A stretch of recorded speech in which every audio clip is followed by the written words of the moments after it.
Today's story tells of a frozen world. Lyn Mo had gone out to look for food until he fell through a crack in the ground, close to losing his life to a monster. A parasite enters your body. When he returns home, his beloved was cheating on him. So after losing your life, the protagonist goes back in time to 28 hours before the world freezes. Without further ado, let's go to this video. The question of why she cheated on him echoes in the boy's mind, seeing his beloved in the arms of another man who says it took him a long time to break into his house, because the world had already ended, and there was no longer a civilized society and the power that ruled everything. The girl says they were rules of strength, and he should understand and not embarrass. So the man takes his baton and prepares to hit, while the boy asks what he was going to do with it. 28 weeks after the world turned to ice, humanity was buried in layers of snow. A man steps on the icy surface, leaving footprints, and an old man almost frozen sees this, as the boy was passing by with a backpack. He takes off his mask and breathes in the cold air, saying that there didn't seem to be anyone explored in this area yet, as amenities such as food and fuel became scarce and precious. The boy looks down from a cliff that the ice sheets were deeper and should be safe there. However, the ground suddenly begins to shake. He turns around saying it was bad and wonders if it was an earthquake. The frozen world was God's way of saying that human civilizations are fragile as layers of ice. Thus, the boy falls headlong into an abyss of ice, thinking that if he falls, he would lose his life. He takes his equipment and asks not to give up now, locking him to the wall of ice and barely standing while thinking he wasn't slow enough, finally falling on top of an old store. He smiles on the ground, saying that he fell in snow and would be lifeless if he were more solid, and as the saying goes, what does not take his life strengthens him. Looking ahead, he is anxious. Cause the scariest thing in this ice world, it was a three-eyed creature, which you can call whiteskins, which are monsters that come humans as prey. The boy was going to finish the dictation,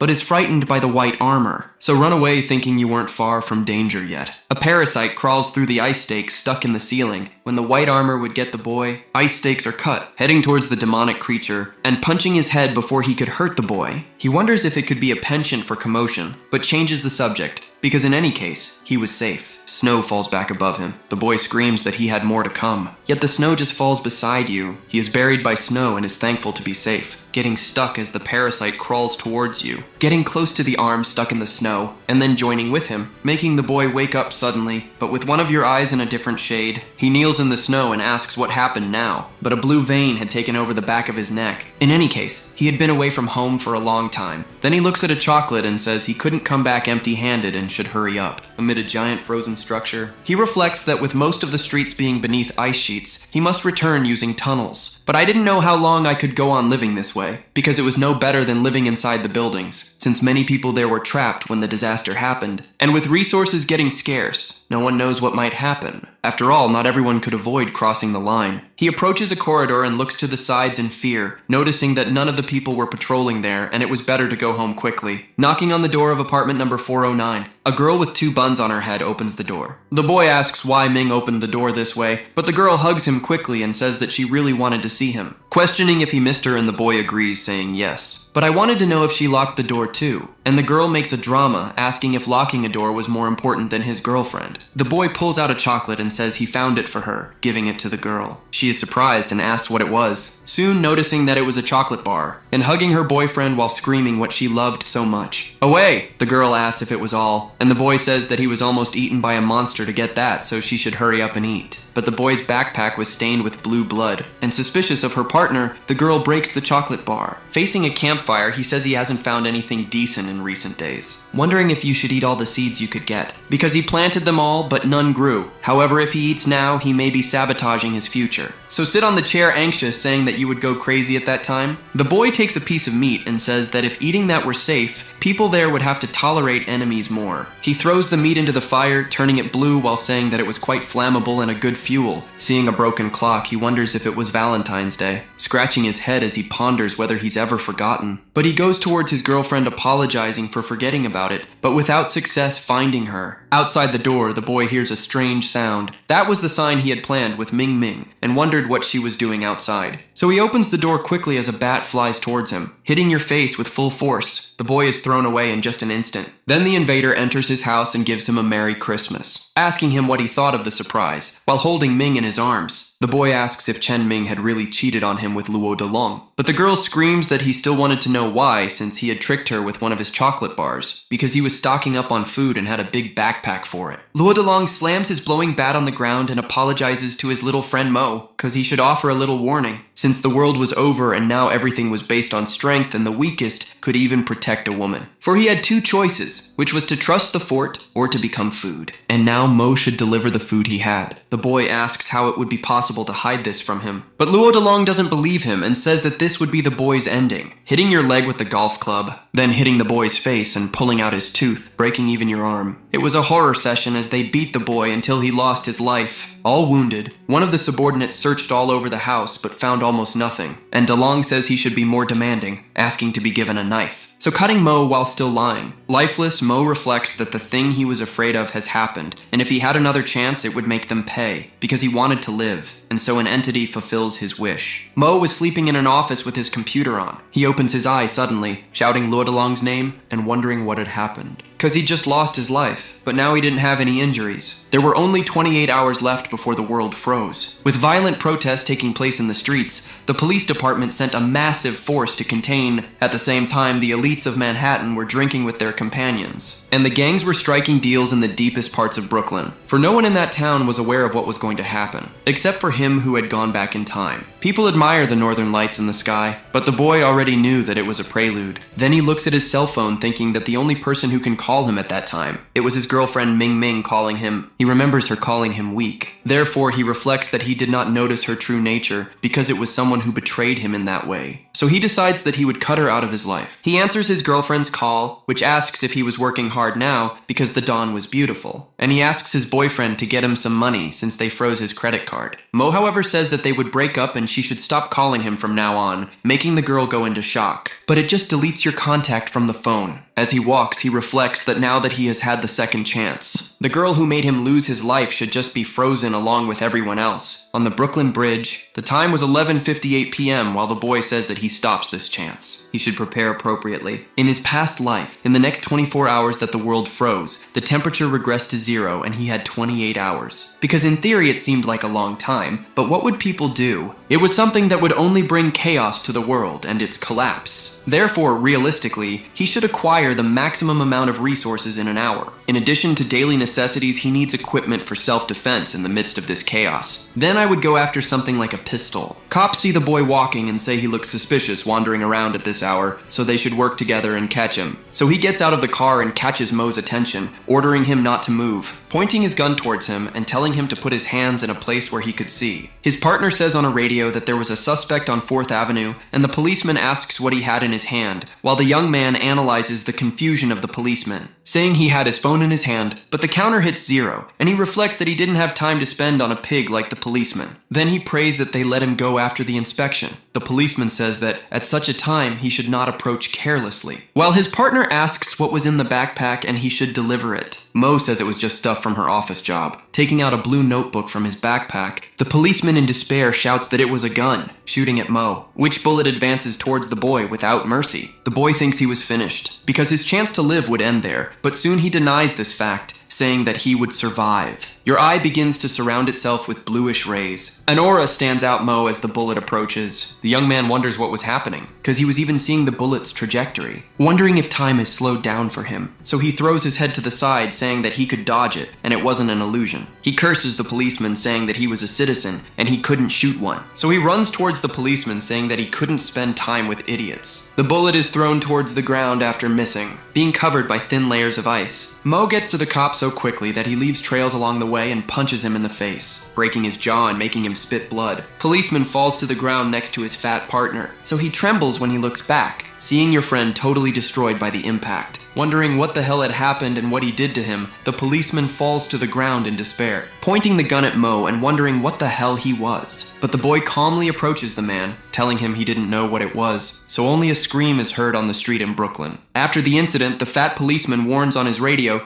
that there was a fallen officer and a suspect who fled with their firearm, repeating so that the call center answers your call. As a path of bluish energy is formed in front of him, he tells him that his day was cursed. Leaving a trail behind, Mo runs away, heading towards your home in apartment 409. and sitting on the floor as his energy repeats behind him. The young man takes a deep breath in fright, wondering if what happened a short time ago had been reality, wondering how he managed to do all that. So he picks up the gun, determined to test if he can do it again. So aiming the pistol towards the mirror, shooting immediately. Its ice power activates, leaving an eye of cyan color. So Mo can move forward and hold the bullet. He smiles enthusiastically as he manages to accomplish this, wondering if it has awakened some kind of superpower. He looks at his icy shoulder and wonders why, since the global freeze hadn't started, and if it could be because he moved on the bullet, like a supersonic jet, for example, saying that that ability affected his speed, for although it is not as sophisticated on paper, with his knowledge of the apocalypse, he was one step ahead of everyone else. A knock happens on the boy's door and he turns around asking who was looking for him. It was an old lady named Mrs. Fang, questioning little Mo what the shot had been. The boy makes up an excuse saying that it was his TV because he broke the remote control and apologizes about it. But the lady sighs, telling him not to forget what happened in the nearby supermarket, and the streets were not safe, so he should be careful. Mo thanks and apologizes for worrying Mrs. Fang, but she comes to her apartment telling her that young people shouldn't work too hard, thus closing the door of Mo's apartment. The boy thinks quickly, returning to the main problem of resources, remembering the supermarket that the lady mentioned that may have everything he needs for the apocalypse. Then with an evil smile, he decides that he would stock up on his food. At the supermarket, the cashier yawns quickly as a camera films the shelves, seeing only Mo looking at the food, but in the same second, he just becomes a figure. The girl doesn't even notice it and keep yawning with tiredness, but a huge receipt appears on your computer. She wonders what that was and if anyone had made a purchase. But he reads a note at the end telling her not to be scared and to go home to be safe, making the girl wonder what the strange note was. Because first they were stolen, now they get strange exit notes, but at the same time, two people enter the store. One of the men had a pistol in his hand. The girl asks what was going on these days, but the man points the gun at her head and apologizes, because that was a robbery, and she should hand over all the money from the cashier, telling the girl to hurry as an icy aura approaches the market. The gun begins to freeze thanks to the cold. Then the whole store looks like this, while a leg goes in and the boy asks why everything was so cold all of a sudden. His partner tells him to turn to the door, and so the boy does. Coming face to face with a fully slender and tall white armor, the thief asks what the fuck was that, and what kind of monster was this? And your partner tries to shoot the monster, but the shots are only circumvented by his bluish blood, while the thief shouts that he can't take the life of something like that, shooting at the creature again the moment its hand approaches. The monster holds the thief while talking from his face, peeling off your skin slowly while using your fingers, and ripping off the man's face saying he tasted bad. The cashier girl points her cell phone saying that she would capture this. A video of the monster eating the thief being recorded. Police officers watch the girl's broadcast on her cell phone and comment that this format was famous. But an error message pops up on their phone, and they wonder if it was a government emergency. So the alarm begins to alert all the citizens of the city. Mo opens the door, hearing that this was the homeless logistics and security department. So you're surprised you're starting, since the city was experiencing a cold wave for inexplicable reasons, and everyone should close their doors and windows. The cold wave was coming, and the first to suffer would be Brooklyn. An hour and 9 minutes had passed since the beginning, and in the 58th construction of the new district in a common apartment, the notice asks for the attention of citizens, repeating that it was the logistics department, while police officer Joe comments that it must be serious since they got involved. A girl smokes a cigarette watching the alarm of the cell phone, and Mo uses a screwdriver thinking that he will not have any setbacks. Lua DeLong uses his lighter and asks if the man wasn't going to talk to him. Beaten. The boy says he really didn't know. Then DeLong pulls out his cell phone asking if he didn't know it yet, asking what that photo was because he drugged the boss's daughter. The man cries, saying that he did not know at that time, but DeLong crouches down saying that he must pray a lot for at least God to have mercy on him. So stretching the man's hand forward and sticking your knife in his hand, he counts something from 1 to 5 in his box. Having 6 fingers inside your box. One of the henchmen asks DeLong what they would do with that guy, but the boy tells him that the sin of lust was to lose one's life by fire, so they should throw him into the boiler. The subordinates throw his body inside, thus closing. One of them comments that the boiler was old and could explode, but the other tells him to shut up because Luo was waiting for them. However, the boiler henchman notices that something is wrong. An explosion happening in the apartment. His friend holds him by the arms while his partner complains by covering himself in a shadow. The screwdriver stops little by little. Mo says that the structure for growing plants has finally been completed, and with its current supplies, even if it doesn't go out, it can hold up for a long time, but it still wasn't enough. Because supplies eventually run out and sustainable self-sufficiency was the key, as his plan was to make a perfect survival room that is self-sufficient. He takes out his cell phone and says that the phenomenon has been freezing for almost an hour, and he has to hurry up, because that was time to speed up since time was life. but a knock happens at his door, and the boy wonders what it could be. Opening up and wondering why the feeling was familiar, Officer Joe apologizes to Mr. Mo for bothering him. Then he asks old Joe what the problem was and thinks about what might be going on. Joe explains that the temperature dropped suddenly, and the heating was broken, so he went to warn everyone to be safe. Mo remembers that something happened last week, and the malfunction at this time was not fixed in time, and when he went to fix it, it was all broken. He can't repeat the same mistake and must go fix it, so he asks the cops so he can take a look. So close the door of the apartment. Going up the stairs, the police ask where he was going, and Mo asks if it wasn't where the boiler was. Joe says that the boiler is in the basement, and they needed to go underneath. Mo muses about the boiler room being illegal in the apartment, and Fang having mentioned it so it should be upstairs, wondering if you were developing amnesia earlier. Inside the basement, Joe comments that it was very cold. Then the boy notices that the smoke was strange and like cold air, while the policeman takes him to the boiler. Mo stirs the boiler and says that he must be fine now. However, he notices a blue liquid in his hand and wonders about it. Joe's partner asks if he had a problem while two white skins stand behind him, blowing your head off while screaming for fingers. Saying they were growing back, Mo asks what a white suit of armor might look like while Joe questions what it was. Becoming desperate in the face of the fear he felt, the white armor prepares to attack him. The boy activates his ability immediately, moving forward from Joe, and lowering it to prevent the white armor from hitting it. So running away, talking about old Joe almost losing his mind. He notices that the door was still open, so move forward because if he runs at maximum speed, he could escape. But the white armor catches up with them and stands behind them with his mouth open. Mo wonders how he manages to keep up with his speed. So the monster almost attacks him suddenly. Mo wonders if this was happening because he was carrying old Joe. Then she catches him with her arms, mentally apologizing, because he'd have to hurl him toward the door. So playing old Joe with his strength, Joe flies away questioning what the hell was going on. So falling out, knocked out, Mo turns towards the white armor. But the monster attacks him using his head. The boy pants after avoiding the blow. That white armor keeps repeating the word finger. Then Mo wonders if his power was related to old Joe. Wondering why this happened and understanding the skill, he remembers holding old Joe and realizing that without him,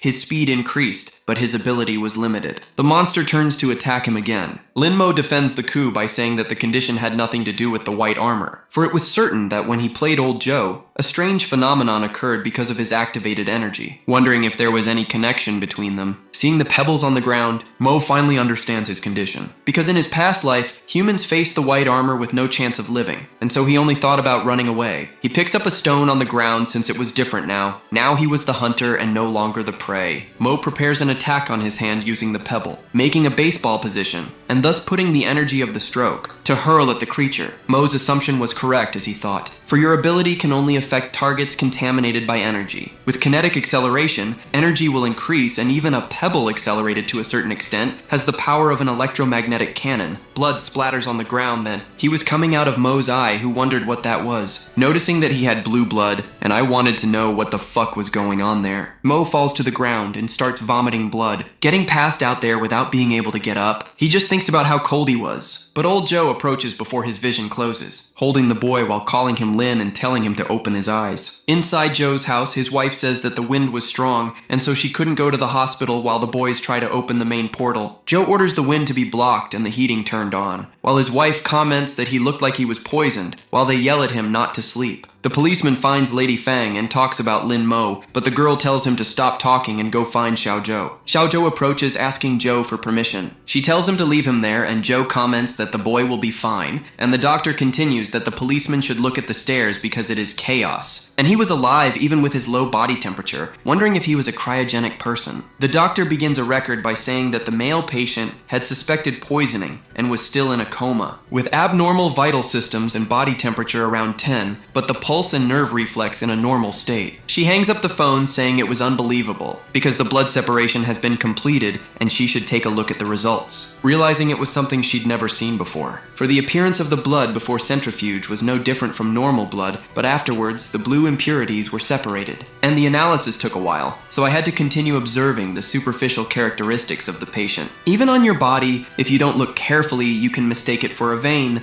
but if you look closely, it was like an allergic reaction. Lyn Mo opens his eyes suddenly. The doctor asks if he finally woke up while the boy wanted to know what was happening to him. So the woman keeps telling him not to walk around like a dizzy cockroach, and Lyn wanted to know who she was. Xiaochu lights a cigarette, saying that she was an unlicensed doctor and for some reasons could not reveal her name, but he could call her Dr. Joe, but she asks how he ended up that way. Because to be honest, you've never seen these symptoms before, and wanted to know what happened in the basement, because she was very interested in him,